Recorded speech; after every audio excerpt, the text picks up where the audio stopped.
ശബരിമലയിൽ പോലീസിന്റെ ആറാമത്തെ ബാച്ച് സ്പെഷ്യൽ ഓഫീസർ സുജിത്ദാസിന്റെ നേതൃത്വത്തിൽ ചുമതലയേറ്റു. നിലവിൽ തിരുവനന്തപുരം പോലീസ് ഹെഡ്ക്വാർട്ടേഴ്സ് SP ആണ് സുജിത്ദാസ്. പുതിയതായി ഡിവൈഎസ്പിമാരുടെ കീഴിൽ 34 CIമാരും 1489 സിവിൽ പോലീസ് ഓഫീസർമാരും ഉൾപ്പെടെ 1534 പോലീസുകാരാണ് ചുമതല ഏറ്റെടുത്തത്. പുതിയ ബാച്ചിന് സ്പെഷ്യൽ ഓഫീസർ നിർദ്ദേശങ്ങൾ നൽകി. അയ്യപ്പ ഭക്തന്മാർക്ക് സുഗമമായ ദർശനം ഒരുക്കിക്കൊടുക്കണം. തീർത്ഥാടകരുടെ സുരക്ഷയും സംരക്ഷണവും ഉറപ്പാക്കുന്നതിനായി എല്ലാ പോലീസ് ഉദ്യോഗസ്ഥരും പ്രത്യേകം ശ്രദ്ധിക്കണമെന്നും സ്പെഷ്യൽ ഓഫീസർ നിർദ്ദേശം നൽകി.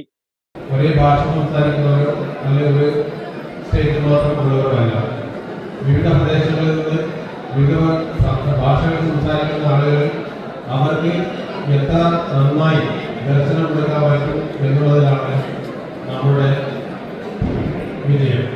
അതുകൊണ്ട് ഓരോ പോലീസ് ആളുകളും ശബരിപീഠം, മരക്കൂട്ടം, സോപാനം, 18-ാം പടി, നടപ്പന്തൽ, U-ടേൺ, ശരംകുത്തി, കൊടിമരം, മാളികപ്പുറം, പാണ്ടിത്താവളം, KSEB എന്നിവയാണ് പ്രധാന ഡ്യൂട്ടി പോയിന്റുകൾ.